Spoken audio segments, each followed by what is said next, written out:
Ако ти падне 1 милион, ще го задържиш ли? Повечето хора го изгарят за 2 години. Лукс, коли, статус и после какво? Първите 400 хиляди в ETF и дивидендни акции. Това е като земята. Не блести, но остава. Тук не гониш хайп, гониш стабилност. Компании, които плащат, когато светът се клати. 150 хиляди за буфер. Не за лукс, а за възможности, когато другите продават в паника. Кешът е сила. Да чакаш, когато всички други се хвърлят.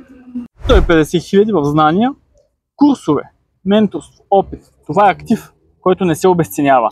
Когато умееш нещо ценно, парите винаги ще се върнат при теб. 200 хиляди в имот, който генерира. Или в бизнес, който не изисква да си там всеки ден. Доход без теб. Това е истинска свобода. Останалите 100 хиляди за радост, благодарност, но само след като си осигурил базата. Правилният въпрос не е колко имаш. Правилният въпрос е как го управляваш. Последвай ме и помни, ако можеш да управляваш 1 милион, няма значение дали ще го получиш.